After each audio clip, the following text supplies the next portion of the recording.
Roger. This trip of ours to the moon may have looked to you simple or easy. I'd like to assure you that that has not been the case. The Saturn V rocket, which put us into orbit, is an incredibly complicated piece of machinery, every piece of which works flawlessly. This computer up above my head has a 38,000 word vocabulary, each word of which has been very carefully chosen to be of the utmost value to us, the crew. This switch, which I have in my hand now, has over 300 counterparts in the command module alone of this one single switch design. In addition to that, there are myriad of circuit breakers, levers, rods, and other associated controls. The SPS engine, our large rocket engine, on the aft end of our service module, must have performed flawlessly or we would have been stranded in lunar orbit. The parachutes up above my head must work perfectly tomorrow or we will plummet into the ocean. We have always had confidence that all this equipment will work and work properly, and we continue to have confidence that it will do so for the remainder of the flight. All this is possible only through the blood, sweat, and tears of a number of people. First, the American workmen who put these pieces of machinery together at the factory.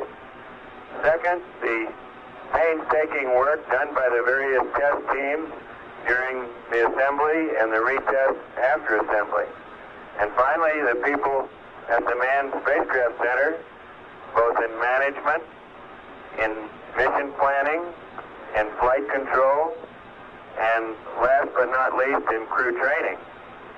This operation is somewhat like the periscope of a submarine. All you see is the three of us, but beneath the surface are thousands and thousands of others. And to all those, I would like to say thank you very much.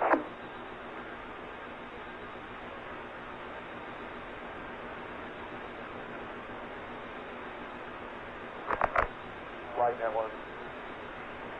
Go ahead. FMLOS again. Yeah, he turned it off. Turn it back.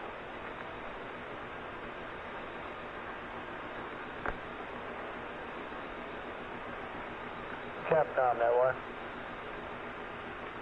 Go ahead, network.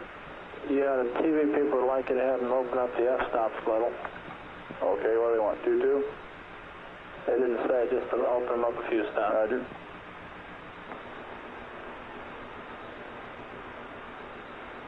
Capcom flight. Go ahead, flight. Buzz may think he's transferred. Right. 11, this is Houston. We're getting a good picture of buzz now, but no voice modulation. And would you open up the f-stop on the TV camera? Try 2-2, please.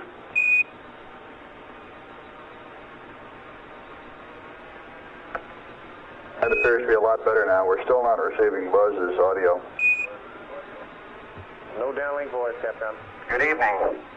I'd like to discuss with you a few of the more symbolic aspects of the flight of our mission Apollo 11. As we've been discussing the events that have taken place in the past 2 or 3 days here on board our spacecraft, we've come to the conclusion that this has been far more than 3 men on a voyage to the moon. More still than the efforts of a government and industry team. More even than the efforts of one nation. We feel that this stands as a symbol of the insatiable curiosity of all mankind to explore the unknown. Neil's statement the other day upon first setting foot on the surface of the moon, this is a small step for a man, but a great leap for mankind, I believe sums up these feelings very nicely. We accepted the challenge of going to the moon. The acceptance of this challenge was inevitable. The relative ease with which we carried out our mission, I believe, is a tribute to the timeliness of that acceptance. Today, I feel we're fully capable of accepting expanded roles in the exploration of space. In retrospect, we have all been particularly pleased with the call signs that we very laboriously chose for our spacecraft, Columbia and Eagle. We've been particularly pleased with the emblem of our flight, depicting the U.S. Eagle, bringing the universal symbol of peace from the Earth, from the planet Earth, to the moon, that symbol being the olive branch. It was our overall crew choice to deposit a replica of this symbol on the moon. Personally, in reflecting the events of the past several days, a verse from the Psalms comes to mind to me. When I consider the heavens, the work of thy fingers, the moon and the stars which thou hast ordained, what is man that thou art mindful of him?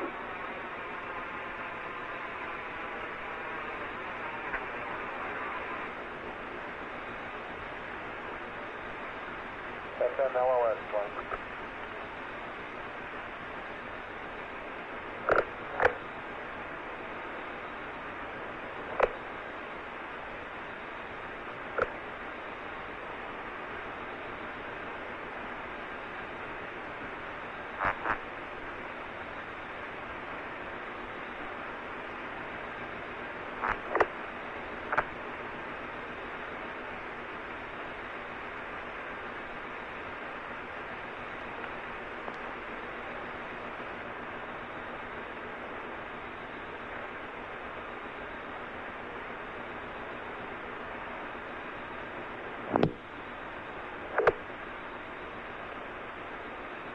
The responsibility for this flight lies first with history and with the giants of science who have preceded this effort. Next to the American people, who have through their will indicated their desire.